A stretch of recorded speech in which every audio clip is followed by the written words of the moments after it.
இருக்கிற உங்களை யாவரையும் கர்த்தராகிய இயேசு கிறிஸ்துவின் நாமத்தில் நாங்கள் வாழ்த்தி வரவேற்கிறோம். கர்த்தரை ஆசீர்வதித்து வழிநடத்தி பாதுகாத்துக் கொள்வதாக. இந்த ஈஸ்டர் ரெசரக்ஷன் டேல ஆண்டவர் நம்மோடு கூட இடைப்படுகிற வார்த்தை, இன்னைக்கு நமக்கு ஆண்டவர் சொல்ல போகிற வார்த்தை கவனமா கேளுங்க. ஒரு 20 நிமிஷத்துல நான் முடிக்க போகிறேன். கவனமா கேளுங்க. கர்த்தர் பெரிய காரியங்கள் செய்வாராக. ஹல்லேலூயா. இன்று நான் தலைப்பு இப்படியாய் கொடுக்கிறேன். மத்தேயு 28வது அதிகாரம் 6வது வசனத்தில் வாசிக்கிறோம். அவர் இங்கே இல்லை, தாம் சொன்னபடியே உயிர்த்தெழுந்தார். கர்த்தரை வைத்த இடத்தை வந்து பாருங்கள். ஒரு ஹல்லேலூயா, ஒரு ஆமென். இன்னைக்கு நான் சொல்றேன், என்ன திடீர்னு ஒரு வார்த்தை வந்து இப்ப சொல்றேன். இந்த ஆராதனைக்கு பிற்பாடு கவனிக்கிறீங்களா? பைபிளை திறக்கணும் பாருங்க. இந்த ஆராதனைக்கு பிற்பாடு கர்த்தரை கேட்கிறேன், நீங்க உங்கள் சரீரத்துல இருக்கிற அந்த பாடுகள், அந்த சாபங்கள், அந்த பாவங்கள், அந்த வியாதி பலவீனங்கள் நீங்க சொல்லுவீங்க, அது எனக்குள்ள இல்லை. புரியுதா இல்லையா நான் சொல்றது? இயேசு வைத்த இடத்துல அவரை சாகடித்து சீலைகளினால் கட்டி அந்த கல்லறையில் வைத்தாங்க. அவர் வாழ்க்கை முடிந்தது என்று அந்த நரகம், பாதாளம், பிசாசெல்லாம் கட்டி வைத்தாங்க.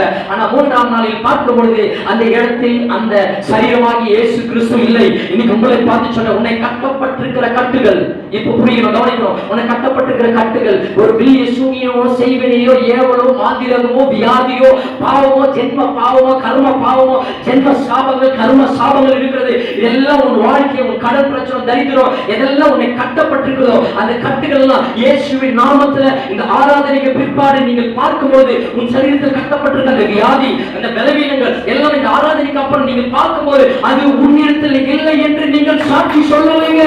ஹல்லேலூயா. இந்த வார்த்தை வரும்போது கர்த்தர் உங்களை சுகமாக்குவார். இந்த வார்த்தை உங்களை விடுதலையாக்குவார். இந்த வார்த்தை உங்களை கர்த்தர் உயரத்தில் நிற்க பண்ணுவார். இந்த வார்த்தையை அனுப்பி செய்வார். ஆண்டவர் சொன்னார், கர்த்தருடைய சத்தம் காதிலே சுழலுகிறது, அதிர பண்ணுகிறது. இந்த கர்த்தருடைய வார்த்தை உங்கள் வாழ்க்கையில் இருக்கிற தீய காரியங்களை அதிர பண்ணும்.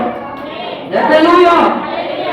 அதுக்கு தாம் சொன்னபடியே உயிர்த்தெழுந்தார். இப்ப நான் சொல்றேன், ஆண்டவர் கொஞ்சம் பில்டப்பா சொல்கிறேன். ஆண்டவர் எனக்குள்ள சொன்னதை சொல்றேன். நான் இப்பொழுது அவர் சொன்னதை சொன்னபடியே நீங்கள் சுகமடைவீர்கள், சொன்னபடியே நீங்கள் பரிசுத்தமாவீர்கள், சொன்னபடியே நீங்கள் விடுதலை ஆவீர்கள், சொன்னபடியே உங்க குடும்பம் மாறும், சொன்னபடியே உங்க சூழ்நிலை மாறும், சொன்னபடியே உங்க பிரச்சனைகள் மாறும், சொன்னபடியே உங்க பிள்ளைகள் மாறுவார்கள். கர்த்தர் உங்களுக்கு ஒரு அற்புதத்தை செய்வார். எதெல்லாம் மரித்தது போல வாழ்க்கை தெரிகிறதோ, எதெல்லாம் இழந்தது போல வாழ்க்கை தெரிகிறதோ, அதை கர்த்தருக்கு உயிர்த்தெழ செய்வார். ஹalleluya. This is rhema word. கர்த்தருடைய வார்த்தை எனக்குள்ள ஆண்டவர் இப்ப சொல்றேன். இன்றைக்கு நான் சொல்றேன், அவர் அங்கே இல்ல, சொன்னபடியே உயிர்த்தெழுந்தார். இன்னைக்கு சொல்றேன், உனக்கு விரோதமாய் உருவாக்கப்படும் எந்த ஆயுதமும் வாழ்க்காது. அவர் சொன்னபடியே நடக்கும். என் கடவுள்களால் குணமானீர்கள், அவர் சொன்னபடியே நடக்கும். நீயோ கடன் வாங்க மாட்ட, அநேக ஜாதிகளுக்கு கடன் கொடுப்பாய், அவர் சொன்னபடியே நடக்கும். ஒரு ஆமென் சொல்லிட்டு வாங்க. என் கிருபை உனக்கு போதும், உன் பலவீனத்தில் என் பலன் பூர்ணமாக இருக்கும், அவர் சொன்னபடியே உனக்கு நடக்கும். ஒரு ஹல்லேலூயா. நீ அக்கினியில் நடந்து போகும்போது வேகாந்திருப்பாய், தண்ணீர் கலக்கும்போது அது மேல் புரளுவதில்லை, நான் சொன்னபடியே நடக்கும். அவர் சொல்லியிருக்கிறாரே நடக்கும். இன்றைக்கு உன் வாழ்க்கையை மாற்றுவேன், உன் சூழ்நிலையை மாற்றுவேன், உன்னை பரிசுத்தமாக்குவேன், உன்னை நீதிமானாக மாற்றுவேன். நீ கைது செய்கிற எல்லா வேலையிலும் ஆசீர்வாதத்தை கட்டளையிடுவேன். வானத்தின் மரங்களை திறப்பேன். நான் உயிர்த்தெழுந்த வல்லமையோடு கர்த்தர் எதை சொன்னாரோ அது இன்றைக்கு உங்களுக்கு இப்போ இந்த ஆராதனையை கர்த்தரை கட்டி நடத்துவார். ஹல்லேலூயா. புரிஞ்சு மட்டும் ஆமென் சொல்லுங்க. சத்தமா புரியுதா? ஹல்லேலூயா. என்ன ஆண்டவர் ஒரு விஷயத்தை எப்படி சொன்னாருங்க, இது நான் வந்து எழுதுவே என்னோட பிளான்ல சிந்தனையில இல்லைங்க. நான் சொல்றாரு, அவர் என்ன சொன்னார் அது செய்யறாருன்னா, சொல்லுகிறவர் தான் எனக்குள்ள இருக்கிறார், சொல்லுகிறவர் தான் உனக்குள்ள இருக்கிறார். அப்ப அவர் உங்களுக்கு என்ன சொல்லியிருக்கிறாரோ, இந்த வருஷம் வாக்குத்தத்தை சொன்னார், ஏற்ற காலத்தில் உன் தேசத்தில் மழை பெய்யப்படும், நீ கையில் செய்கிற எல்லா வேலையும் கர்த்தர் ஆசீர்வதித்து கர்த்தர் தமது நல்ல பொக்கிஷசாலையாக வாழ்த்தை தருது. அநேக ஜாதிகளுக்கு நீ கடன் கொடுக்கும்படியா, நீ கடன் வாங்காதிருக்கும்படியா உலகம் 28 சொன்னாரே, அவர் சொன்னாரே அது சொன்னபடியே நடக்கும். ஹல்லேலூயா. அந்த மலையை பார்த்து பெயர்ந்து சமுத்திரத்தில் தள்ளுண்டு போய் என்று சொல்லி தன் இருதயத்தில் சந்தேகப்படாமல் விசுவாசித்தால் அவன் சொன்னபடியே ஆகும். இன்னைக்கு நான் சொல்றேன், கர்த்தர் சொல்றாரா, இனி உன் வாழ்க்கை மாறப்போகிறது. சந்தோஷமா கர்த்தரை கொண்டாடுவீங்களா? உன் சூழ்நிலை மாறப்போகிறது. உன் வாழ்க்கை ஏதோ ஒரு புதிய காரியத்தை, புதிய தரிசனத்தை, புதிய திருப்பணியை கர்த்தர் ஏதோ ஒண்ணு வாழ்க்கை செய்ய போகிறார். இது வரைக்கும் வாழ்ந்த வாழ்க்கை அல்ல, தேவன் ஒரு புதிய வாழ்க்கையை அவர் உயிர்த்தெழுந்து எடுத்தார் தெரியுமா? அவர் நம்முடைய பாவங்களுக்காக மரித்தார், அவர் நம்மோடு வாழ்வதற்காக உயிர்த்தெழுந்தார். அந்த உயிர்த்தெழுதல் வல்லமை உங்களை ஏதோ ஒன்று செய்ய போகிறது. ஹல்லேலூயா. நீங்க சொல்ற he is risen, அவர் உயிர்த்தெழுந்தார். ஹல்லேலூயா. அவர் உயிர்த்தெழுந்தார். அவர் இங்கே இல்லை, தாம் சொன்னபடியே உயிர்த்தெழுந்தார். கர்த்தர் வைத்த இடத்தை வந்து பாருங்கள். ஒரு ஆமென் அல்லேலூயா. நீங்க சொல்லணும், நான் சொன்னல ஒரு 15 வருஷத்துக்கு முன்னாடி, திரும்பி சொல்ற கரெக்டா இருக்கும். ஒரு இடத்துக்கு போகும்போது ஒரு சின்ன பையனா இருந்தாப்போ அப்ப ஏதோ சும்மா ஜோம் பண்ணி பிரேயர் போய் பிரேயர் நடத்திட்டு இருப்பான், அவ்வளவுதான். ஒரு இடத்துல போகும்போது ஒரு அம்மா சிஎஸ்ஐ சர்ச்சுக்கு மூப்பருடைய மனைவி, அங்க போகும்போது அவங்க கூப்பிட்டு போற ஒரு சகோதரி, அவங்க கூப்பிட்டு நமக்காக ஜோம் பண்ணுங்க கேஷுவல் ஜோம் பண்ண. ஸ்கூல்ல எல்லா ஸ்டூடெண்ட் இருக்கும்போது அந்த இடத்துல கை வச்சு, நான் சொல்றதுக்கு ஒரு 2009 இருக்கும்னு நினைக்கிறேன், 16-17 வருஷம். அப்ப நம்மள கையை வச்சு ஜொபிக்கும் போது நம்ம கீழே விழுந்துட்டாங்க. விழுந்துட்டோம்னா அப்புறம் எழுந்துட்டு நான் சொல்லியிருக்கேன் வயிற்று புரியணுன்றீங்க கனெக்ட் பண்றதுக்காக. அப்போ அவங்க இங்க தேய்ச்சி பார்த்தாங்க. ஒன்றும் இல்லை, நான் கேஷுவலாக ஏதோ எறும்பு கடிச்சது தேய்க்கிறோம் நான் நினைச்சேன். உடனே அந்த அம்மா கையை கூப்பிட்டு அவங்க கையை வச்சு பார்த்தாங்க. ஒன்றும் இல்லை, அப்பதான் புரியுமா அப்ப சொல்றாங்க, கிட்டத்தட்ட ஒரு 15-20 வருஷமா இங்க ஒரு கட்டி இருந்தது, ஏதோ கேன்சர் கட்டி மாதிரி இங்க ஒரு கட்டி இருந்தது, இப்போ அது இல்லை. அல்லேலூயா. அவங்க கையை வச்சு பார்த்தாங்க, இல்ல. அந்தம்மா கை வச்சாங்க, இல்ல. ஆமென் அல்லேலூயா. அப்போ அது இருந்தது, அது இல்லாம போயிடுச்சு. அதான் சொல்றேன். இப்போ நீங்க சொல்லணும், இந்த வசனம் என்ன சொல்றது? கர்த்தரை வைத்த இடத்தை வந்து பாருங்க, ஏன்னா அங்க இல்ல. இன்னைக்கு நீ சொல்லணும், என் சரீரத்துக்கு அந்த வியாதியை வந்து நீங்க பாருங்க, இல்ல. என் குடும்பத்துல இது வரைக்கும் சண்டை போராட்டம் பிரச்சனைகள் நடந்தது, இப்ப வந்து பாருங்க, அது இல்ல. நான் வியாதியோட ஹாஸ்பிட்டலுக்கு மாசத்துக்கு 4 முறை போயிட்டு வந்தேன், இப்ப வந்து பாருங்க, அது இல்ல. என் வீட்டுக்கு முன்னாடி 4 பேர் கடனால வந்து நிற்போம், ஆனா இப்ப வந்து பாருங்க. என் பிள்ளைகள் ஒரு வாரம் அங்கே இங்க போயிட்டு பாருங்க, இப்ப வந்து பாருங்க.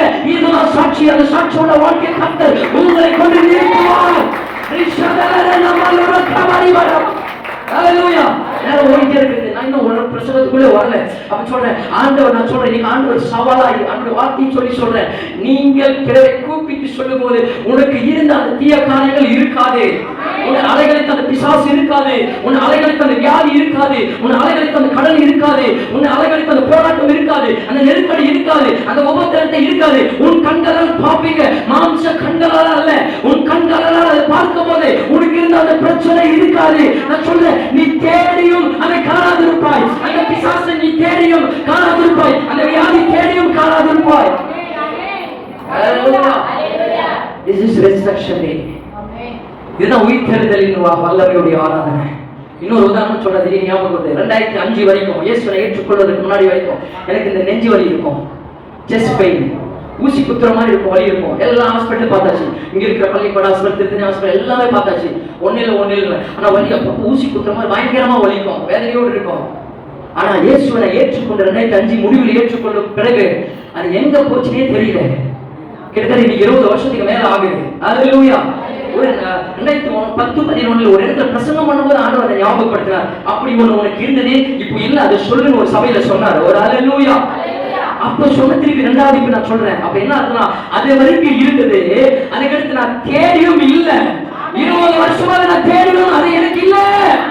எனக்கு உனக்குள்ள இருக்கிற அந்த போராட்டங்கள், வியாதிகள், பலவீனங்கள், எல்லா சத்துருடைய கிரியைகள் நீ தேடியும் வாழ்க்கையில் இருக்காது. கர்த்தர் புது வாழ்வு தந்து சுகத்தையும் பலத்தையும் அபிஷேகத்தையும் ஞானத்தையும் கிருபைகளையும் பாதுகாப்பையும் கர்த்தர் தந்து உன்னை வாழ வைத்து உயர்த்தி அழகு பார்ப்பார். அல்லேலூயா. கர்த்தராகிய ஆண்டவர் ஒன்று செய்கிறார் என்றால் அது முன்கூட்டியே சொல்லுவார். அவர் சொன்னார், நியாயப்பிரமாணம், பைபிள் எல்லாம் முன்னாடி சொல்லுது, அவர் மரிக்கணும், மரித்து 3ஆம் நாள் உயிரோடு எழுக்கணும், இதெல்லாம் வந்து ஆண்டவர் முன்கூட்டி சொன்னது நிறைவேறினது. கொஞ்சம் சீக்கிரம் முடிக்கிறேன். உன் வாழ்க்கை ஒன்று இப்போது நடக்கிறது என்றால் அதை முன்கூட்டியே கர்த்தருடைய பிளான். அல்லேலூயா. இங்க நீங்க வரணும்னா, இந்த சபைக்கு நீங்க வரது கர்த்தருடைய முன்கூட்டியே பிளானமா. அல்லேலூயா. யாரு என்னன்னே தெரியாது, என்ன நீங்க பார்க்காத அளவுக்கு இருக்கிறீங்க. ஆனா this is God's plan. ஆண்டவர் ஒரு பிளான் அப்படியே வச்சிருக்கிறாரு. அந்த பிளான் படி இங்க இன்னைக்கு உங்களை கொண்டு வந்து இங்க நிக்க வச்சு கர்த்தரை உயர்த்தி கர்த்தருடைய சத்தத்தை கேட்டு சில நேரத்தில் திட்டம் வாங்கிட்டு இங்க உட்கார்ந்துட்டு இருக்கீங்க. That is God's plan. Hallelujah.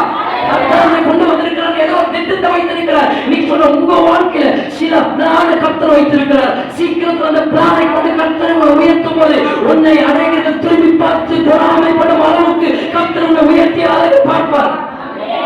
நாளைக்கு என்ன நடக்கும் என்று நமக்கு தெரியாது, ஆனால் கர்த்தருக்கு தெரியும்.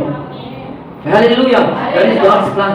தேவன் பைபிள் சொல்லுது, புரியுது? தேவன் ஆயத்தம் பண்ணினவைகள் கண் காணவும் இல்லை, காது கேட்கவும் இல்லை, இருதயத்தில் தோன்றவும் இல்லை. ஆனா தேவ ஆவியானவர் நமக்கு வெளிப்படுத்தியிருக்கிறார். அவர் மரித்தது சொன்னபடியே அவர் மரித்தார். அவர் சொன்னபடியே அவர் மரித்தார். அதுக்கு அவர் உயிர்த்தெழுந்தது அவர் சொன்னபடியே உயிர்த்தெழுந்தார். ஹல்லேலூயா. இத பிசாசு என்ன நினைச்சிட்டானா, நான் தான் அவரை சாகடிச்சிருன்னு நினைச்சிட்டான். ஹல்லேலூயா. இடையில ஆண்டவர் ஒரு பிளான போட்டு வச்சிருக்கிற ஒரு ட்ராக், இடையில வந்து இவன் ஒரு பிளான போட்டு இந்த பிளான நிறைவேற்றின்னு சொல்லிட்டு இவன் காலரை தூக்கி பில்டப் பண்ணிட்டு ஓடிட்டு இருக்கிறான். ஒரு ஆமென். ஹல்லேலூயா.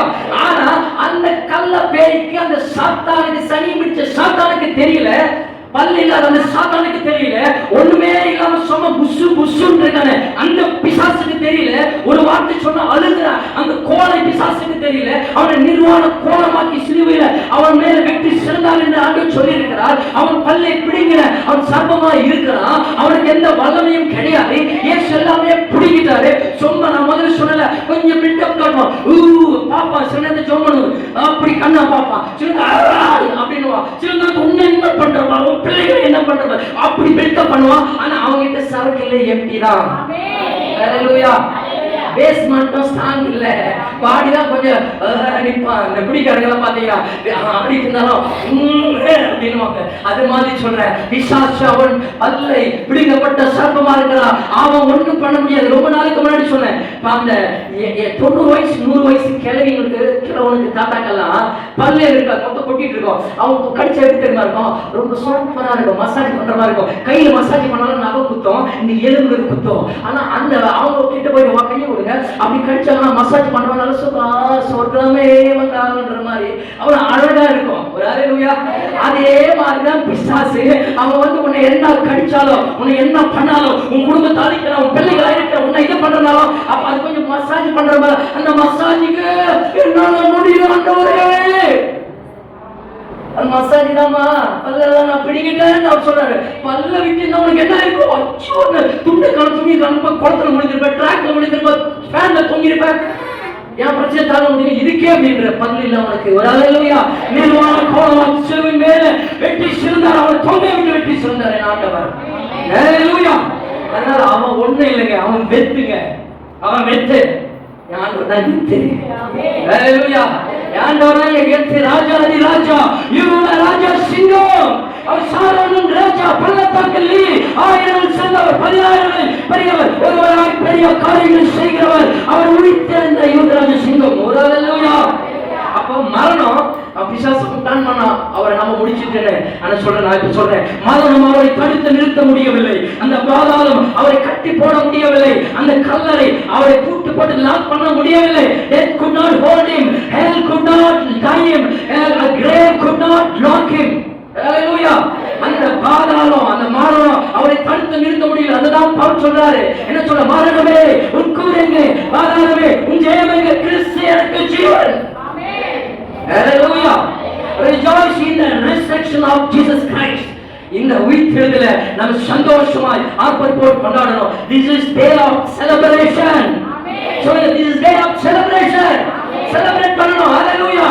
நல்ல கை கலர் பவுடர்ல மேல தூக்கி போட்டு ஒரு செலிப்ரேட் பண்ணிருக்கணும், கொண்டாட்டமாய். பரவாயில்ல, அட்லீஸ்ட் ஒரு நாள் கட்டி வச்சிருக்கணும், ஒரு கொண்டாட்டத்தோடு ஒரு செலிப்ரேட் பண்ணணும். Amen. A day of joyful moment. இது ஒரு மகிழ்ச்சியான ஒரு தருணம். இந்த நாள் a happy day, cheerful day, ஒரு மகிழ்ச்சி சந்தோஷமான நாள்.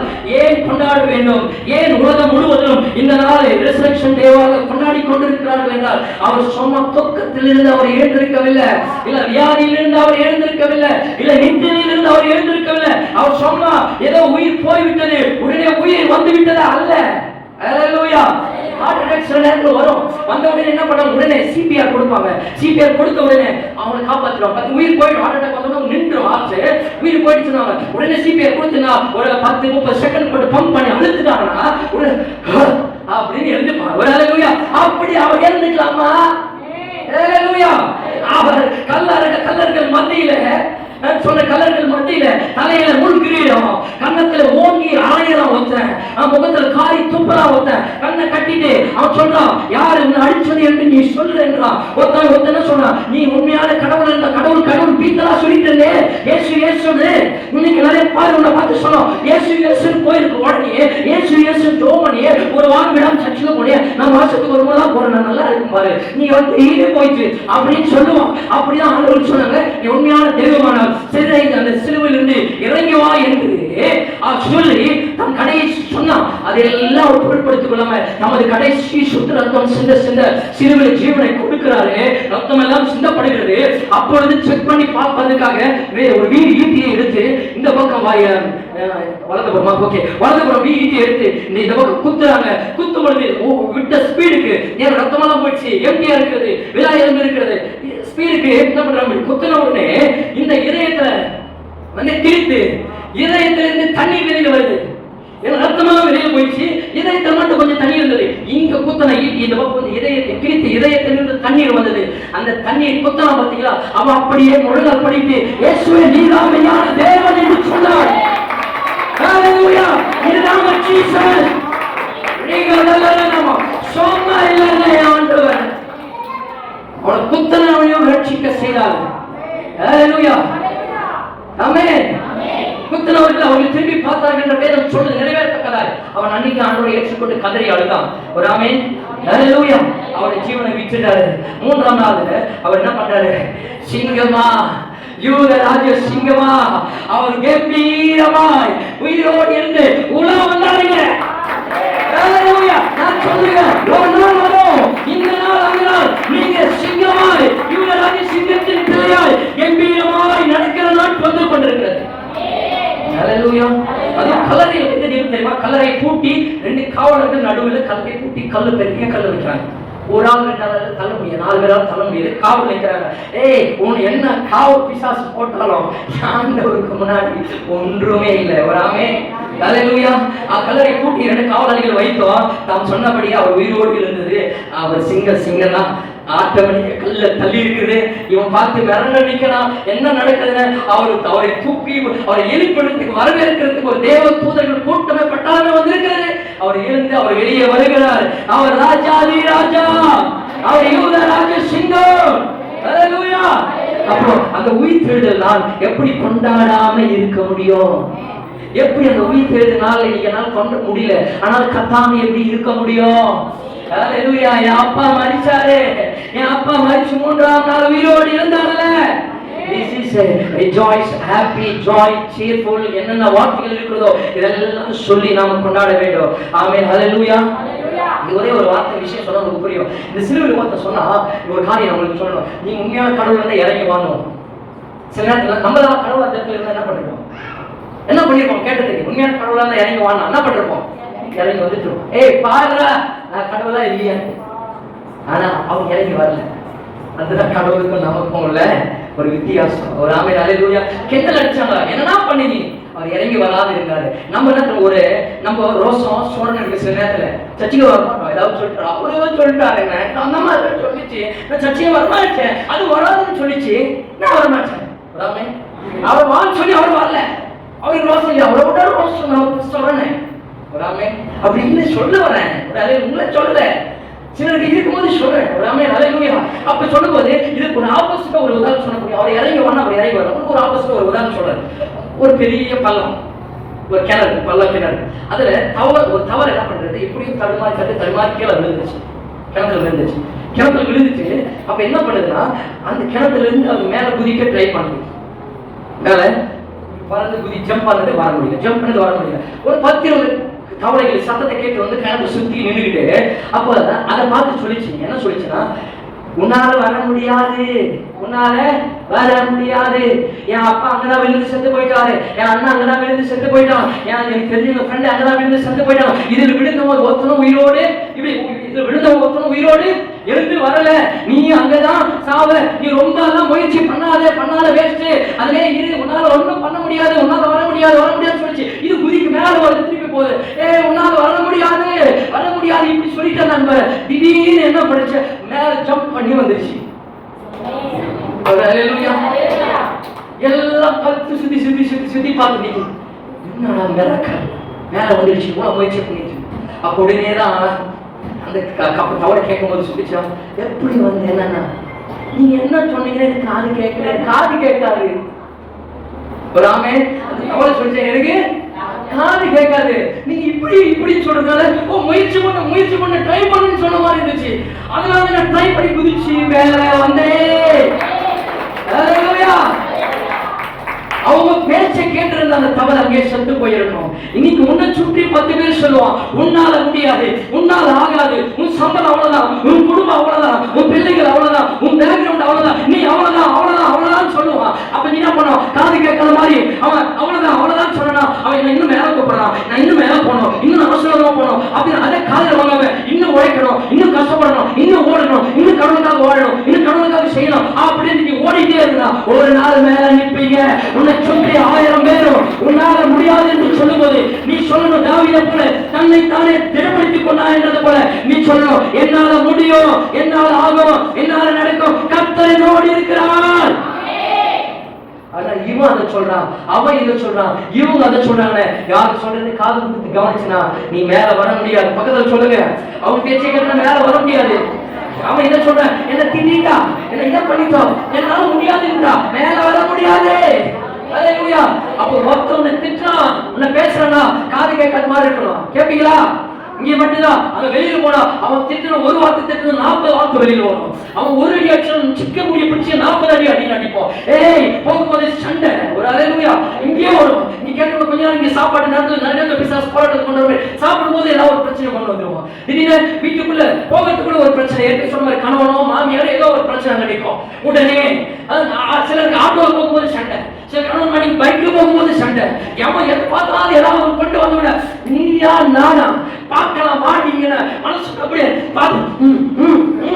அப்படின்னு கண்ட்ரோல் பண்ணிட்டு உன்னால மேல வர முடியாது. அங்கே முடிஞ்சிரும் சிஸ்டர், உன் வாழ்க்கை அங்கே முடிஞ்சிரும், சோழை முடிஞ்சிரும். அல்லேலூயா. என்ன சொன்னாலும் நான் சொன்னேன் ஒரு முறை நம்மளை பார்த்து நம்ம பாட்டு போகணும். அதை போய் கேட்டு பாரு, ஏன் நீ கொலைக்கிறேன்? நான் நாயும் கொலைக்கிறேன். எல்லாருக்கும் நீ சொல்லலாம். அது கேட்டு நாய் ஏன் கொலைக்கிறேன்? நான் நாய் கொலைக்கிறேன். நாய்க்கு என்ன வேலை? கொலைக்கிற வேலை. நீ அது இருப்ப குறைச்சிருந்தா நீ நாய் தான். அது குறைச்சிட்டு நம்ம பண்ண அது கூட போய் என்ன பண்ணுவோம்? சிலர் பார்த்தீங்கன்னா அப்படிதான் பண்ணுவோம். கல் எடுத்து போடுறது, அந்த நாய் ஏதாவது பண்றது பண்ணிட்டு அது கூட கண்டிருப்பான். சிலர் அதை கண்டிக்காம போயிட்டே இருப்பான். நல்லவன் உருப்பிடுவேன் அதை பார்க்காம போயிட்டே இருப்பான். குறைச்சிட்டே இருப்பான் அப்படின்னு போயிட்டே இருப்பான். அது மாதிரி சில நாய் கொலைக்கும். அவனை போய் கேட்டு, ஏன் எப்பா பார்த்தாலும் கொலைக்கிறேன், ஏன் எப்பா பார்த்தாலும் ஏதாவது சொல்றேன்? அப்ப சொன்னா நாய் நான் கொலைக்கிறேன். அப்ப நான் சொல்றவங்களுக்கு பாத்தீங்க, எதை குறித்து நீங்க கவனத்தை திசை திருப்பாம பிசாசுக்கு இடம் கொடுக்காம நீங்க முன்னாடி நோக்கி ஓடிக்கிட்டே இருக்கணும். ஒரு அல்லேலூயா சொல்லுங்க. அல்லேலூயா. இப்படிதான் ஆண்டவர் இயேசு சிலுவையில் இறங்கி வந்தாரு. கொஞ்சம் அவர் இறங்கி இருந்தாருன்னா சரித்திரம் முடிஞ்சிருக்கும், இந்த உயிர் தெழுதல் இருந்திருக்காது. புரியுது நான் சொல்றது? இயேசு அந்த உலகத்துக்கு செவி கொடுத்த அவர் சிலுவையில் இருந்து இறங்கிறதா இன்னைக்கு இந்த உயிர் தெழுதனால நம்ம கொண்டாட முடியுமா? முடியாது. அவர் கொஞ்சம் அவங்க பல்ல கடிச்சிட்டு நின்னாரு. இன்னைக்கு உலகம் உன்னை சொன்னாலும் எது சொன்னாலும் உன்னால முடியாதுன்னு சொன்னாலும் நீ என்ன பண்ணணும்? அதை காதுல வாங்கக்கூடாது. உன்னுடைய நோக்கத்தின் மேல தரிசனத்தின் மேல நீ கவனமா இருந்து நீ செய்ய வேண்டியது செய்யணும். ஒரு அல்லேலூயா. நண்டு அப்படிதான் பண்ணணும். நண்டுகள் கதை கேட்டீங்களா? என்ன பண்ணா எல்லா நாட்டு நண்டு எடுத்து வந்து வச்சானோ ஒருத்தன் ஒரு கூடையில போட்டு, இந்தியா நண்டு, அமெரிக்கன் நண்டு, லண்டன் நண்டு, துபாய் நண்டு, எல்லா நண்டு எடுத்தாந்து வச்சானா. வச்சு உடனே எல்லா நண்டையும் மூடிப்பட்டு மூட்டானா. மூடிட்டு இந்தியா நண்டை மட்டும் மூடி போடாம வச்சானா. இந்த எல்லா நண்டும் மூடிப்பட்டு போட்டு மூட்டான். ஏன்னா நண்டு என்ன பண்ணோம்? மேலே ஏறி ஓடிடும்ல, அதனால எல்லாத்தையும் மூடிட்டான். இந்தியா நண்டு மட்டும் மூடல. 10 கூட பெரிய இந்தியா கூட பெரிய விஷயம் பார்த்தீங்கன்னா கை கட்டணும்ல இந்தியாவுக்கு.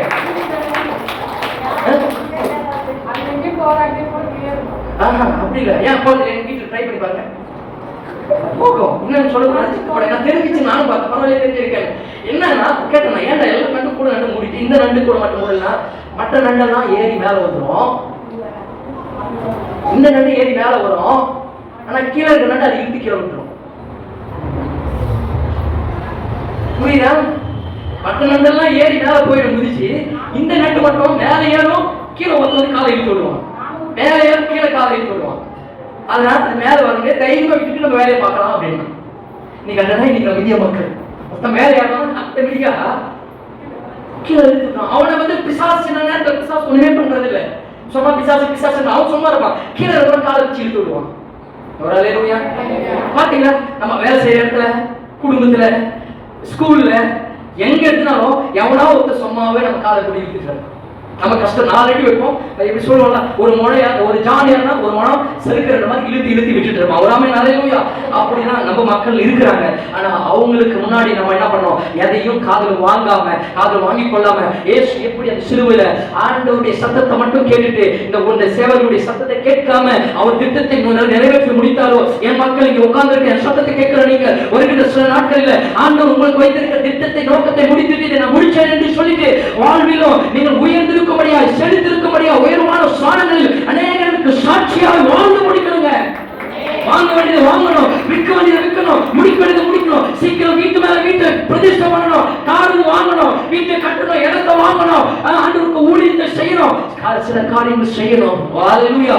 சும்மா இதை வாங்குற, துணி வாங்கிட்டு இருக்கிற, மணி வாங்கிட்டு இருக்கிற, பீரோ வாங்கிட்டு இருக்கிற, நகை வாங்கிட்டு இருக்கிற, சரி நகை வாங்குறது நல்லதா, உதவ துணி வாங்குற, அதுக்கிட்ட என்ன பண்ற, போன் வாங்கிட்டு இருக்கிற, ஒரு 2 லட்சம் ரூபாய் போனு, ஐபோனு, அந்த போனு, இதெல்லாம் வாங்கி உருப்படா போடாத. ஹல்லேலூயா.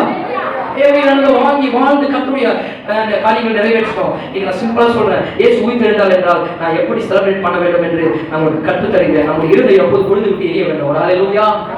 ஹல்லேலூயா. ஓகே, நீங்க ஈஸ்டர் நான் கவனிங்க உட்கார்ந்து. ஒரு ஆமென் ஹல்லேலூயா. இன்னைக்கு தான் உள்ளே வரோம், இதுக்குள்ளதான் வரோம். இயேசு உயிர்த்தெழுந்ததை நம்ம எப்படி தெரியுமா கொண்டாடணும். இன்னைக்கு இந்த ஒரு 10 நிமிஷம் மட்டும் எடுத்துக்கிட்டோமா, நீங்க ஒரு நாள் மட்டும் 10 நிமிஷம் எடுத்துக்கலாமா? ஒரு ஆமென் ஹல்லேலூயா. இந்த 10 நிமிஷம் நீங்க கவனிக்கணும். 10 நிமிஷம் இந்த வார்த்தை உங்களுக்குள்ள மாற்றத்தை நான் சொன்னல. ஃபர்ஸ்ட் ஒன்னு சொன்ன கவனிக்கிறீங்களா? என்ன சொன்ன ஞாபகம் இருக்குதா? அந்த வார்த்தை உங்களை இங்க விட்டு போகும்போது நீங்க தேடின பிரச்சனை உங்ககிட்ட இருக்காதுன்னு சொன்னேன். கரெக்டா நான் சொன்னல? என்ன சொன்னேன்? அவர் இங்கே இல்லை, நான் சொன்னபடி உயிர்த்தெழுந்தான்னு சொல்லி சில விஷயங்கள் முதல்ல இன்ட்ரோடக்ஷன் சொன்னேன். நீங்கள் தேடிய அந்த வியாதி இருக்காது, நீங்க அந்த முசலித் அந்த வியாதி அந்த கடன் போராட்டம் இருக்காதுன்னு சொன்னல. இந்த ஆராதனை கர்த்தர் உங்களை தொட்டு மாற்றுவார்னு சொன்னல. ஒரு ஆமென் ஹல்லேலூயா. அது எப்படி நடக்கும்? ஒரு மேஜிக் அது இல்ல, ஆண்டவருடைய வார்த்தை தான் நடக்கும். லூக்கா 24வது அதிகாரம் 27 இருந்து 27 32. லூக்கா 4வது அதிகாரம் 24 லூக்கா 24வது அதிகாரம் 27வது வசனம் ஒருத்தர் படிக்கலாம், 32வது வசனம் ஒருத்தர் படிக்கலாம். 27வது வசனம் நான் படிக்கிற கவனிங்க, நேரம் இல்லை. மோசே முதலிய சகல தீர்க்கதரிசிகளும் எழுதின வேத வாக்கியங்கள் எல்லாவற்றிலும் தம்மை குறித்து சொல்லியவைகளை அவர்களுக்கு விவரித்து காண்பித்தார். ஒரு ஹல்லேலூயா. 32வது வசனம், அப்பொழுது அவர்கள் ஒருவரை ஒருவர் நோக்கி வழியிலே அவர் நம்முடனே பேசி வேத வாக்கியங்களை நமக்கு விளங்கி காட்டின பொழுது நம்முடைய இருதயம் நமக்குள்ளே கொழுந்து விட்டு எரியவில்லையா என்று சொல்லிக் கொண்டார்கள். ஒரு கையை தட்டணும். ஒரு ஹல்லேலூயா. இது எதுக்கு சொன்னாங்க தெரியுமா? ஆண்டவருடைய வார்த்தையை கேட்கும் பொழுது, இன்னைக்கு நான் சொல்றேன், இப்ப கேட்டீங்களா, யாருடைய வாழ்க்கை மாறும், யாருக்கு அந்த நன்மை நடக்கும், யாருடைய வாழ்க்கையில நான் முதல் இன்ட்ரோடக்ஷன் சொன்ன அது நடக்கணும். உங்கள் போகும்போது உங்கள் இருதயம் கொழுந்து விட்டு எரியுது மட்டும்தான். ஹல்லேலூயா. சிம்பிளா அதுக்கு விளக்கத்தை நான் சொல்றேன். என்ன இதே கொழுந்து விட்டு எரியுது நான் சொல்றேன். அப்போ எம்மாவுக்கு சீசர்கள், எம்மாவுக்கு 2 சீசர்கள் நடந்து போறாங்க. ஒரு ஹல்லேலூயா. எம்மாவூர் வழியாக 2 சீசர்கள் நடந்து போகும்போது அவங்க இயேசுவை பத்தி பேசுறாங்க. இதே ஞாயிற்றுக்கிழமை காலையில பேசுறாங்க. என்ன பேசுறாங்க? நேற்று முந்தின நாள் பாவம் இயேசு பரிசுத்தமான தெய்வத்தை சிலுவையில் அடிச்சு சாகடிச்சுட்டாங்களே, அவர் எவ்வளவு வேதனைகள் அனுபவிச்சார், எவ்வளவு கஷ்டங்கள், அவர் ஒண்ணுமே பாவம் செய்யாத ஒரு பரிசுத்தமான தெய்வத்தை கொண்டுட்டாங்களே என்று இவங்க இயேசுவை பத்தி பேசிட்டு இருக்கும்போது திடீர்னு இயேசு பக்கத்துல நிற்கிறார். ஒரு ஹல்லேலூயா. சில நேரத்தில் ஆண்டவரை பத்தி பேசுறீங்க, ஆண்டவர் அங்க நிற்பார். அதான் பைபிள் சொல்றது, என்ன நாமத்தினால எங்க 2 பேர் 3 பேர் இருக்கிறீங்களா நான் இருப்பேன்னு சொன்னார். இதே பிசாசு காரியங்க, அவளை பாத்தியா இவளை பாத்தியா, அவ என்ன பண்ணா இவன் என்ன பண்ணா, அவன் பிசாசு நிற்பான். இது ஆப்போசிட். எங்க 2 பேர் 3 பேர் தேவையில்லாத கதை பேசுறீங்களோ எதனா இருக்கட்டும், நான் சொல்ல பைபிள் சொல்லுது, அந்த பிசாசு இருப்பான். அதன் முடிவுல பாவம் விலகும். ஒரு ஹல்லேலூயா. முடிவுல பாவம் விலங்க பைபிள் சொல்லுது. நீங்க துன்மார்க்கான காரியங்களை பேசும்போது முடிவுல பாவம் தான் விலங்கும். ஒரு ஆமென் ஹல்லேலூயா சொல்லுங்க. ஹல்லேலூயா. அப்ப நான் சொல்றேன், இயேசுவை பத்தி பேசுற ஆண்டவர் இருப்பாருங்க. யார் நீங்க போன்ல பேசினாலும் சரி, நேர்ல பேசினாலும் சரி, எங்கோ ஆண்டவர் இயேசு பற்றி நீங்க பேசும் பொழுது அங்க தேவன் இருப்பாருங்க. இந்த சபையில தேவன் இருக்கிறார். ஹல்லேலூயா. ஆமென். அப்போ இப்ப இவங்க சொல்லும்போது திடீர்னு வந்து நிற்கிறாரு. நிற்கும்போது எதை பத்தி பேசுறீங்கன்னு கேட்கிறாரு ஆண்டவர். கேட்கும்போது சொல்றாங்க, நீ ஊருக்கு புதியதோ, நீ நடந்த சம்பவங்கள் எல்லாம் உங்களுக்கு தெரியவில்லையோ என்று கேட்கும்போது என்ன முதல்ல சொல்லுறாரு. இங்க இயேசுன்னு ஒருத்தர் இருந்தாரு, அவர் தான் தீர்க்கதரிசி, அவர் தான் ஜனங்களை ரட்சிக்க போறார், அவர் தான் மேசியா என்று நாங்கெல்லாம் நினைத்துக் கொண்டு வாழ்ந்து கொண்டு சந்தோஷமா இருந்த காலகட்டத்துல அவரை சிலுவையில் ஆரம்பிச்சு சாகடிச்சாங்க. முடிஞ்சு போச்சு என்று எல்லாம் உலகமே பயந்துட்டு இருக்கிற கிறிஸ்தவர்கள் எல்லாரும் பயந்துட்டு இருக்கு. நாங்களும் பயத்தோட நடந்து போயிட்டு இருக்கிறோம் அப்படின்னு சொல்லும் போது அவர் சொல்றாரு, ஏ முட்டாளர்களே அப்படின்னு சொல்லிட்டு அது சொன்னாரு, ஏன் பைபிள் நீங்கள் படிக்கலையா? பைபிள் என்ன சொல்லப்பட்டிருக்கு? உடனே ஆதியாகமத்தை திருப்புறாங்க. ஆதியாகமத்தை திருப்பிட்டு ஆதியாகமத்திலிருந்து மோசே முதலிய சகல தீர்க்கதரிசிகள் மோசே எழுதுறது ஆகமங்கள், 5 ஆகமங்கள் மோசே எழுதுறது தெரியுமா? ஆதியாகமம், யாத்திராகமம், லேவியராகமம், என்னாகமம், உபாகமம். இது 5 எழுதுனது மோசே. அந்த ஆகமத்தில் கடைசி முடியும். இந்த 5 எழுத மோசே சொல்ற ஆதியாகமத்திலிருந்து மோசே முதலிய சகல தீர்க்கதரிசிகள் பழைய ஏற்பாட்டுல ஃபுல்லா எழுதினவைகள் எல்லாம் தம்மை குறித்து சொல்லியவைகளை அவர்களுக்கு விவரித்து காண்பித்தார். நல்லா கவனிக்க முடிக்கிற முக்கியமான விஷயம், இந்த வார்த்தை கேட்கும்போது தூக்கம் வரும். ஒரு அல்லேலூயா. அப்போ என்ன சொன்னார்னா, இயேசுவை பத்தி இந்த பழைய ஏற்பாட்டை சொல்லியிருக்கிறார். அதை மட்டும் சொன்னார். ஒரு பழைய ஏற்பாட்டே ஒரு 7 கிலோமீட்டர் 7 மைல் கிட்டத்தட்ட 10-12 கிலோமீட்டருக்குள்ள பழைய ஏற்பாட்டை பிரசங்கம் பண்ண முடியுமா? இந்த ஒரு டாபிக் எடுத்துட்டு என்னால 1 மணி நேரத்துல முடிக்க முடியும், ஓடிட்டு இருக்குது. அவர் எப்படி அந்த 1/2 மணி நேரத்துல பிரசங்கம் பண்ணி முடிச்சிருப்பாருன்னா, தம்மை குறித்து சொல்லியிருக்கிற இயேசுவை பத்தி சொல்லியிருக்கிறது சொன்னார். அப்போ இன்னைக்கு நீங்க அதான் சொன்ன, பழைய ஏற்பாட்டில் இயேசு இருக்கிறாரா? எங்க இருக்கிறார் இயேசு? இன்னைக்கு அதான் உங்களுக்கு நான் டீச் பண்ணணும்னு விரும்புறேன். அதான் நல்லா கவனிக்கிறேன். நம்ம படிக்கிறது புதிய ஏற்பாட்டில் இயேசு யோசேப்பின் சரீரத்தில் பிறந்த மரியாள் வயிற்றில் பிறந்த இயேசு கிறிஸ்து, அதான் இயேசு பார்க்கிறோம். ஆனா அவர் ஸ்டார்டிங்ல இருந்தே இருக்கிறாரு. அவர் எங்கெல்லாம் இருக்கிறார், எதுக்கெல்லாம் அடையாளமா இயேசு இருக்கிறாருன்னு சொல்றேன். நான் கவனிக்கணும். நான் முதல்ல பலியிடுற பாத்தீங்களா, அது பலியாக இயேசு இருக்கிறார். அவன் அதுக்கு தீர்க்கதரிசியா இயேசு இருக்கிறார். பலிபீடமா இயேசு இருக்கிறார். ஒரு ஆமென் சொல்லுங்க. அல்லேலூயா. அதுக்கு ஆசாரியனா இயேசு இருக்கிறார். அப்பம் இயேசுவை காட்டுகிறது, மன்னா இயேசுவை காட்டுகிறது, கண்மலை இயேசுவை காட்டுகிறது, அவர் ராஜா இயேசுவை காட்டுகிறது, வார்த்தை இயேசுவை காட்டுகிறது, அதுக்கு மேக ஸ்தம்பம் இயேசுவை காட்டுகிறது, அக்னி ஸ்தம்பம் இயேசுவை காட்டுகிறது, வெண்கல சர்ப்பம் அது இயேசுவை காட்டுகிறது, அதுக்கு பச்சை மரம் மாறாவை தண்ணீர்ல போட்டாங்க பச்சை மரம் அது இயேசுவை காட்டுகிறது, அதுக்கு வனாந்தரத்துல காடைகளை கொடுத்தாரு இயேசுவை காட்டுகிறது. இதெல்லாம் இயேசுவாங்க. இயேசுவாங்க இல்லாம இல்ல. பழைய ஏற்பாட்டு இயேசு. ஒரு அல்லேலூயா. நம்ம இங்கதான் பார்த்துட்டு இருக்கிறோம். நிறைய பேர் புதிய ஏற்பாடு தான் படிப்போம். பழைய ஏற்பாடு ஒண்ணுமே புரியாது. அங்க இயேசுவில் எங்கதான் இயேசு இருக்கிறாரு, அங்கதான் இயேசு ரொம்ப மறைஞ்சிருக்கிற. சில நேரத்துல சர்ப்ரைஸா பண்றதுதான் நமக்கு நல்லா சந்தோஷமா இருக்கும். நேரில் பண்றதை விட இங்க மறைமுகமா சர்ப்ரைஸா இயேசுவங்க நிறைய இருக்கு. அதை உணர்ந்து படிக்க ஆரம்பிச்சா உங்களுக்கு இறுதி கொண்டுகிட்டே இருக்கும். இன்னைக்கு விடுதலை பெற்றுக் கொள்வீங்க. ஒரு ஆமென் அல்லேலூயா. இதுல ஒரு 8-9 காரியங்கள் மட்டும் சொல்றேன். எந்தெந்த இடத்துல இயேசு இருக்கிறாரு பைபிள் படிக்க நேரம் எல்லாத்தையும் நானே சொல்றேன். நம்பர் 1 இயேசு எங்க இருக்கிறன்னா, வார்த்தையாகிய இயேசு. நம்பர் 1 வார்த்தையாகிய இயேசு. அதுல ஆதியாகமம் 1:1 ஆதியில வார்த்தை இருந்தது.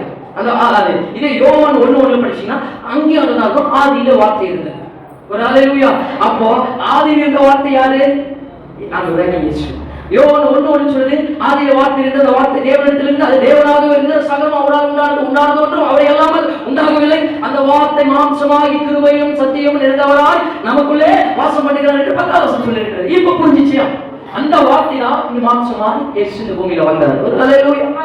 அப்ப வார்த்தையாய் ஆண்டவர் அங்கே இருக்கிறார். அப்ப நீங்க ஃபர்ஸ்ட் 1ஆம் வசனம் படிக்கும் போது ஆதியில வார்த்தை இருந்ததுன்னா, ஓ அந்த வார்த்தைனா ஆதியில இயேசு இருந்தார், அத வார்த்தையாய் போடப்பட்டிருக்கிறது. இப்போ அப்படி படிக்கும்போது உங்களுக்கு ஆண்டவர் அங்க இருக்கு. அப்பதான் அந்த வார்த்தை நமக்குள்ள இருக்கிறார். நம்ம சொல்லும் போது அந்த வார்த்தை அவர் சொன்னா, அந்த வார்த்தை தான் சொல்லிச்சு, வானம் உண்டாக கடவுள், பூமி உண்டாக கடவுள், நட்சத்திரம் உண்டாக கடவுள் சொல்ல அது நடந்துச்சு. அந்த வார்த்தை எனக்குள்ள இருக்கு. நான் சொன்னால் நடக்கும். என் பிள்ளை நல்லா இருப்பேன், என் கடன் மாறும், இதை பண்ணும், அது நடக்கும்னா நீ நடக்கும். ஒரு அல்லேலூயா. நம்பர் ஸ்பீடா முடிக்கிறாரு. நம்பர் 2 இரண்டாவது ஆட்டுக்குட்டியாகிய இயேசு. ஆதியாகமம் 4ஆம் அதிகாரம் 4ஆவது வசனத்துல ஒரு அல்லேலூயா. ஆதியாகமம் 4ஆம் அதிகாரம் 4ஆவது வசனத்துல, அதே மாதிரி 22ஆவது அதிகாரம் 13ஆவது வசனம் சொல்லிருக்கு. 4ஆவது அதிகாரத்துல என்னன்னா, ஆபேல் ஆடு எடுத்து ஆண்டவருக்கு பலி செலுத்துறான், காயின் காய்கறிகள் எடுத்து ஆண்டவர் பலி செலுத்துறான். ஆனா காயின் காய்கறி ஆண்டவர் ஏற்றுக்கொள்ளவில்லை. ஆபேலின் காணிக்கையை ஆண்டவர் அங்கீகரித்துக் கொண்டார். ஏன்னா இவன் வியர்வை சிந்தி கஷ்டப்பட்டு சம்பாதிச்சு எடுத்துட்டு வந்தது காய்கறி. அவன் வியர்வை சிந்தி மண்ணில் சம்பாதிச்சுட்டு வந்து காய்கறி. அவன் வியர்வை சிந்தி சம்பாதிச்சுட்டு ஆண்டவர் அங்கீகரிக்கல. இவன் அவனை சொல்றான், என் உழைப்பு என் கஷ்டம். நிறைய சொல்லுவோம், நான் இதை பண்றேன் சபையில, நான் அதை பண்றேன் ஆண்டவருக்கு, நான் இதை பண்றேன்னு உங்களுக்குள்ள அந்த எண்ணம் வந்துச்சுன்னா அதை ஏற்றுக்கொள்ள மாட்டாரு. கடவுளுக்காக நான் காணிக்கை கொடுக்க நீ சொன்னாலும் ஆண்டவர் அங்கீகரிக்க மாட்டாரா? நான் கொடுக்குற சபைக்கு காணிக்கை தசமா கொடுக்க இதை பண்ற நீ வாயை தந்து சொன்னா ஆண்டவர் அங்கீகரிக்க மாட்டார். அந்த சொன்னார், வலது கை கொடுக்கிறது இடது கைக்கு தெரியக்கூடாது என்று கத்து சொன்னார். ஒரு அல்லேலூயா. அதெல்லாம் ஒரு நாசம். கஷ்டப்பட்டு சம்பாதிச்சு எடுத்துட்டு வரான், எடுத்து வந்து வைக்கிறான். ஆபேல் நம்ம ஆடு எடுத்துட்டு வரான். ஆடு எதை கட்டிக்கிறேன், ஆண்டவர் என்னால ஒண்ணும் இல்லை, என்னால எதுவும் சம்பாதிக்க முடியாது, ஆடை நீங்க உங்களை எடுத்து நான் பலிபீடத்தில் வைக்கிறேன், நீங்க தான் எல்லாமே சொல்லிட்டு ஆடு எடுத்து வைக்கும் போது இதை ஏற்றுக்கொள்ளாம இதை ஏற்றுக்கொண்ட உனக்கு காயலுக்கு பொறாம வந்தது. ஏன் என்ன ஏற்றுக்கல ஆண்டவர், அவனை ஏற்றுக்கிட்டான்னு சொல்லிட்டு அண்ணனை கொண்டு போட்டான். ஹல்லேலூயா. இதெல்லாம் அந்த டாபிக் நான் பேசுவது அப்ப என்ன இருக்குன்னா, ஆட்டுக்குட்டியாக இயேசு அவன் சம்பாதிச்சது அவனுடைய சுயம். அது இது அவன் சுயம் இல்ல, எல்லாமே கிருபை. இன்னைக்கு நான் உயிரோடு இருக்கிற கிருபை, கர்த்தருக்கு கொடுப்பது கிருபை, கர்த்தர் என்ன வாழ வச்சிருக்கிற கிருபை சொல்லும் பொழுதுதான் கர்த்தர் உன்னை அங்கீகரிப்பார். ரெண்டாவது விஷயத்துல நாம பிரசங்கம் பண்ணி ஏகோ ஈரு அந்த மலையில பலி செலுத்துறவங்க மகனை எடுத்துட்டு போய் ஈசாக்கு வேடத்தில் செலுத்திட்டு கட்டையெல்லாம் விறகெல்லாம் வச்சுட்டு கையோடு கட்டிட்டு கத்தி எடுத்து வெட்டும் பொழுது ஆபிரகாமே ஆபிரகாமே உன் பிள்ளையாண்டங்கள் கை போடாதே என்று சொல்லும் போது சத்தம் அந்த பிரசங்கம் பண்ணி ஒரு வாக்குத்தத்தம் கொடுத்திருக்கிறோம். அப்ப உடனே அவன் திரும்பி பார்க்கலாம், ஒரு புதருக்குள்ள ஆடு சிக்கிக் கொண்டிருக்கிறது. நமக்காக இந்த கல்வாரி சிலுவையில மரிப்பதற்காக ஒரு ஆடு குட்டி இந்த உலகத்தின் முதலில் சிக்கிக் கொண்டது. ஹல்லேலூயா. அப்ப சொன்னாரு, உன் மகனுக்கு பதிலாக அந்த ஆட்டை பலி செலுத்து என்று ஆபிரகாம் ஆண்டவர் சொன்னார். ஹல்லேலூயா. இன்னைக்கு இதேதான் ஆண்டவர் சொல்றாரு, நமக்கு பதிலாக நமக்கு ஆட்டுக்குட்டியாகி இயேசு கிறிஸ்து, அவர் தேவ ஆட்டுக்குட்டியின் பைபிள் சொல்லுது, ஆட்டுக்குட்டியாக இயேசு கிறிஸ்து நமக்காக வந்து உதறி சிக்கி கொண்டிருந்து அதை சொல்ற மயிர் கத்திருக்கிறவங்க கிட்ட தலை அசையாம இருக்கிற ஆட்டுக்குட்டியை போல ஆடு எப்படி கசாப்காரங்க நம்புறன்றது போல அவர் சைலண்டா போயிட்டு அவர் நிற்கும் பொழுது நமக்காக ஜீவனை கொடுத்தார். அதுதான் அந்த ஆட்டுக்குட்டி யாரு? உங்க மகனுக்காக அந்த ஆட்டுக்குட்டியை பலி செலுத்தினார அந்த ஆட்டுக்குட்டி இயேசு கிறிஸ்து. ஹல்லேலூயா. இதெல்லாம் புதிய ஏற்பட்ட இயேசு சொல்றாரு, ஆபிரகாம் என் நாளை காண ஆசையா இருந்தான், கண்டு களி கூர்ந்தான் என்று சொல்லியிருக்கோம். அப்படியே பரிசேயர்கள் கேட்பாங்க, யோ நீ பிறந்த இப்பதான் 30 வயசு உனக்கு ஆகல, 30-31 வயசு ஆகுது. ஆபிரகாம் எத்தனையோ 1000 வருஷத்துக்கு முன்னாடி பிறந்தவர், என் முன்னோர்களே அவரை பார்க்கல, அவரை உன்னை பார்க்க ஆசையா இருந்தானா நீ அவரை பார்த்தியா அப்படின்னு கேள்வி கேட்பாங்க. அதுதான் இந்த வசனம். ஆபிரகாம் மோரியா மலையில பலி செலுத்தும் போது அந்த ஆட்டுக்குட்டி இயேசு கிறிஸ்துவை பார்க்கலாம். ஹல்லேலூயா. புரியுதா ஜனங்களே? இதெல்லாம் வெளிப்பாடு. இந்த வார்த்தையை கேட்கும் போது அந்த ஆட்டுக்குட்டி சாதாரண ஆட்டுக்குட்டியில இயேசு கிறிஸ்து, ஜீசஸ் கிரைஸ்ட், கர்த்தராகிய நம்முடைய ஆண்டவர். அதை பார்த்த உடனே நான் சொன்னேன், அப்போ ஆபிரகாம் என்னை பார்த்தான். எப்ப பார்த்தான்? எங்க பார்த்தான்? பைபிள் எங்க தேடினாலும் தெரியாது, அந்த இடத்துல தான் இருக்கும். அப்போ ஆட்டுக்குட்டியான இயேசு வரும்பொழுது அவன் ஆவியில் அதை பார்த்தான். ஒரு ஆமீன். ஹல்லேலூயா. இன்னைக்கு சொன்ன அந்த இயேசு தான் இங்க இருக்கிற. மூன்றாவது நம்பர் 3, ரத்தமாகிய இயேசு. ரத்தமாகிய இயேசு. யாத்திராகமம் 12வது அதிகாரம் 13வது வசனம். அப்போ பலி செலுத்தி அந்த ஆட்டுக்கடாவின் ரத்தத்தை எடுத்துட்டு வந்து நிலக்காலின் வாசல்களை பூசும் போது சங்கார தூதன் ஆவிகள் கடந்து போகும் அப்படின்னு பைபிள் சொல்லி இருக்கிறோம். அப்ப நிலக்காலிகள் என்ன பண்ணுவாங்க? சங்கார தூதன் வந்து இஸ்ரவேல் ஜனங்களே தலைச்சன்கள் பிள்ளைகள் மூத்த பிள்ளைகள் அழிக்கணும்னு பிசாசு ஒரு திட்டம் போடும் பொழுது, அப்போ சில காரியங்கள் நடக்கும் போது ஆண்டவரே சொல்ற தலைச்சன் பிள்ளைகள் அழிக்கணும் போது இப்ப என்ன பண்ணாரு? ஆட்டு ரத்தத்தை எடுத்து நிலக்காலில் பூசிருக்குன்னு சொன்னாரு. அப்ப யார் வீட்டுல அந்த ரத்தம் இருக்கிறதோ அந்த வீட்டு மட்டும் சங்காரத்தை உள்ள வர மாட்டான். ஹல்லேலூயா. இயேசுவின் ரத்தத்தினால் கழுவப்பட்டன ஒரு ஆமென் சொல்லுங்க. இயேசுவின் ரத்தம் என் மேல இருக்கணும் ஆமென் சொல்லுங்க. அதனால இந்த வீட்டுக்கு சங்காரத்துவம் கிட்ட வரல. எத்தனை விபத்துகள், எத்தனை போராட்டம், எத்தனை பிரச்சனை, எத்தனை முறை சாக போனோம், உயிரோடு இருக்க காரணம் தெரியுமா? அவன் உங்ககிட்ட வர முடியாது. ஏன்னா இயேசு ரத்தம் மேல அந்த ரத்தம் தான் ஆண்டவர். அந்த ரத்தத்தை பார்த்து சங்காரத்தவன் கடந்து போயிட்டான். யார் வீட்டுல அந்த ரத்தம் இல்லையோ அந்த குடும்பத்தினுடைய தலைசரி பிள்ளைகள் செத்து போயிட்டு அந்த ஊர்ல ஒரு மரண கோஷம். ஒரு ஆமென். ஹல்லேலூயா. அப்ப ரத்தம் தான் இயேசு கிறிஸ்துவை காட்டுகிறது. அந்த ரத்தத்தை தான் இன்னைக்கு நம்ம பானம் பண்ண போகிறோம். ஒரு ஆமென். ஹல்லேலூயா. நம்பர் 4 சொன்னல. இப்ப நமக்கு நான் தூக்கம் வருதா? சீக்கிரம் கொஞ்சம் கவனிச்சிடுறேன். எனக்கு வார்த்தை உங்களுக்கு கேட்கணும், உங்களுக்குள்ள ஒரு ஃபயர், ஒரு நெருப்பு வரணும். அவன் சொன்னல, என்னுடைய இருதயம் பொழுதுக்கு எரியவில்லையா? இயேசு உங்களை காட்டிட்டு இருக்கிறேன், வேற எதுவும் சொல்லல. இயேசு நீங்க பார்க்க உங்க மைண்ட் இருக்கணும். முதல்ல வார்த்தை இயேசு இருக்கிறார், இரண்டாவது ஆட்டுக்குட்டியாகிய இயேசு, மூன்றாவது ரத்தமாகிய இயேசு, நான்காவது வலி மற்றும் ஒளியாகிய இயேசு. யாத்திராகமம் 14:21-22 ஆண்டு சொல்ற, பகலில் மேக ஸ்தம்பமாகவும் இரவில் அக்னி ஸ்தம்பமாகும். அக்னி ஸ்தம்பம் வெளிச்சத்தை காட்டுகிறது, மேக ஸ்தம்பம் அவன் வழியாய் காட்டுகிறது. யோவான் 14:6 நானே வழியும் சத்தியமும் ஜீவனுமாய் இருக்கிறேன் என்று சொன்னார். யோவான் 1:4 நான் மெய்யான ஒளி நான் என்று கட்ட சொன்னார். நம்பர் 5 ஐந்தாவது வெண்கல சர்ப்பமாகிய இயேசு கிறிஸ்து. என்னாகமம் 21:9 சொல்லப்பட்டிருக்கிறது. ஆமென். ஹல்லேலூயா. அங்க என்ன நடக்குதுன்னா, ஆண்டவரை முறுமுறுத்ததுனால சர்ப்பங்கள் வந்து எல்லாரும் ஜனங்களை குட்ட சாகடிக்க ஆரம்பிச்சது. கிட்டத்தட்ட 3000 பேர் செத்து போனாங்க. எத்தனை பேரு? 3000. ஹல்லேலூயா. அது மாதிரி எல்லாம் இங்க இருந்தா என்ன நடக்கும் சபையில? ஒரு ஆமென். ஹல்லேலூயா. 3000 பேர் செத்து போனாங்க. ஆண்டவர் முறுமுறுத்தனால பாம்பு வந்து கொட்டுது. அப்ப உடனே மோசே என்ன பண்ற? ஆண்டவரே ஜனங்கள் சாகடிப்பதற்காக எகிப்திலிருந்து கொண்டு வந்து இந்த வளர்ந்ததுக்கு அடிப்பதற்கா என்று உலகத்தாரெல்லாம் பேசுவாங்களே என்று ஆண்டவர் காலேஜ் சொல்லும் போது அவன் சொன்னான், சரி ஓகே ஜனம் இப்ப போராட்டம் பண்ணாங்க. ஆனா ஆண்டவர் சொன்னாரு, சரி உடனே ஒன்று பண்ணு, ஒரு மரத்தை நட்டு நிக்க வை, ஒரு மரத்தை நிக்க வை சொன்னார். நிக்க வச்சு அது ஒரு வெண்கல சர்ப்பம் பாம்பு வெண்கலத்துல செஞ்சுட்டு அதை வேற உச்சி வை, யாரு பாம்பு கிடைக்கோ அவன் தூக்கி பார்க்கட்டும், விளைச்சு கொள்வாங்க. இது ஒரு பாம்பு கிடைக்குது, உடனே பார்க்கலாம், நல்லா இன்னொருத்தர பாம்பு கடிக்குது, என்னோட முட்டாளா இருக்குது, மருந்து போடாம இலை சாப்பிடாம ஹாஸ்பிட்டலுக்கு வாங்க, சர்பத் நேரத்துக்கு பார்த்தா போய்ச்சிருவானு சொல்லி அவன் பார்க்காம கீழே அந்த செத்து போயிடும். ஒரு அலையிலுயா. சில நேரத்துக்கு இங்க வார்த்தை சொல்லுது, அந்த வார்த்தை நீ கேட்கணும், என்ன நடக்காது என்ன பண்ண முடியாது. ஒரு அலையிலுயா. அங்க என்ன இருக்கு ஆண்டு சொன்னாலும் அது ஏதோ ஒன்று வச்சிருக்கிறாரு, தூக்கி பார்க்கறவெல்லாம் அப்புறம் பிடிச்சிக்கலாம், அப்புறம் ஒரே மரணம் இல்லை. ஒரு அலையிலுயா. இதெல்லாம் கலாத்தியர் 3:13 சொல்லப்பட்டிருக்கிறது.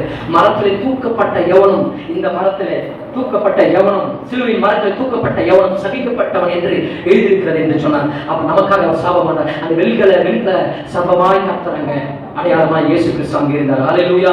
இதே பேதுரு பிரசங்கம் பண்ணார். 3000 பேர் ஒரே நாள்ல செத்து போனாங்க. இதே ஒரே ஒரு பிரசங்கத்துல 3000 பேர் ரட்சிக்கப்பட்டாங்க. அந்த 3000 பேர் செத்து போனாங்க, இங்கே 3000 பேர் ரட்சிக்கப்பட்டாங்க. This is resurrection. இதுதான் ஆண்டவராகிய இயேசு. நம்பர் 6, 6வது கண்மலையாகிய இயேசு. நமக்கு தெரியும் யாத்திராகமம் 17:6 சொல்லப்பட்டிருக்கு. ஏன்னா 20:8 ஆண்டு சொன்னார், அந்த கண்மலையை பார்த்து பேசு, நான் உனக்கு தண்ணி கொடுப்பேன். ஜனங்க தண்ணி வேணும்னு உருமுறுக்கிறாங்க. அப்ப பேசுனார். இவர் போர் எடுத்து போய் என்ன பண்ணார், கோபத்தில் அடிச்சிட்டார். ஜனம் கேட்கிறாங்க, தண்ணியில வளர்ந்துருக்கு என்ன பண்றது கேட்கும்போது அந்த ஆண்டவர் கண்மலையை பார்த்து பேசுறாரு. ஆண்டவர் சொன்னார், கண்மலை நான்கிறா, என்ன பார்த்து பேசுறா, கூட காட்டி பேசினாரு. இவர் கோபத்துல பண்ணாங்க. நிறைய நீங்க பண்ற கூத்து நான் கோபப்படல, அந்த மாதிரி என்ன பண்ண, இவர் கோபப்பட்டு போட்டு மலையை போட்டு அடிச்சிட்டாரு. அடிச்ச உடனே ஆனால் அந்த ஒரு தண்ணி பீறி கொண்டு வருகிறது, ஆறாய் ஓடுகிறது. அந்த கல்வாரி சிலுவையில ரத்தமாய் அவர் ரத்தம் ஆறாய் ஓடினார். அல்லேலூயா. ஆண்டவர் சொல்றார், அதே சொல்ற யோவான் 4:14 19:34 சொல்லப்பட்டிருக்கிறது. என்ன சொல்லப்பட்டிருக்கிறதுனா 1 Corinthians 10:4 சொல்லப்பட்டிருக்கிறது. அந்த கண்மலையாகிய கிறிஸ்து நானே. புரியப்பட்ட இதுல நேரம் இல்லை, பைபிள் ஸ்டடி மாதிரி இருக்கிறதுக்கு நேரம் இல்லை, டைம் ஸ்பீடா சொல்றேன். அப்போ அந்த கண்மலையாகிய கிறிஸ்து, அந்த கண்மலை யாரு, நான் தான். அந்த மாலை தான் இயேசு. அல்லேலூயா. அதான் இன்னொன்னு சொன்ன, ஈட்டியத்தை குத்துனாங்க, அந்த இறுதி கிழிக்கப்பட்ட அந்த தண்ணி வந்து அவர் ரட்சிக்கப்பட்டதா, அதுதான் ஆண்டவர். ஒரு அல்லேலூயா. நம்பர் 7 மரமாகிய இயேசு கிறிஸ்து. யாத்திராகமம் 15:25 நமக்கு தெரியும். என்ன பண்றாங்க, மாறாவின் எல்லா ஜனங்கள், இஸ்ரவேல் ஜனங்கள் கடந்து வரும்போது தண்ணி தாகமா இருக்கிறது, கண்மலையை தாண்டி வந்துட்டாங்க. ஒரு இடத்தை பார்க்குற தண்ணி நல்லா சூப்பரா அழகா இருந்துச்சு. போய் எல்லாம் வாயை வச்சு அப்படி நாய் குடி மாதிரி குடிச்சான். எட்டிக்கா கசப்பு, பயங்கரமான கசப்பு. அதான் மாறான கசப்பு, பயங்கரமான கசப்பாயிடுச்சு. உடனே திரும்பி ஊருக்கு ஆரம்பிச்சான்.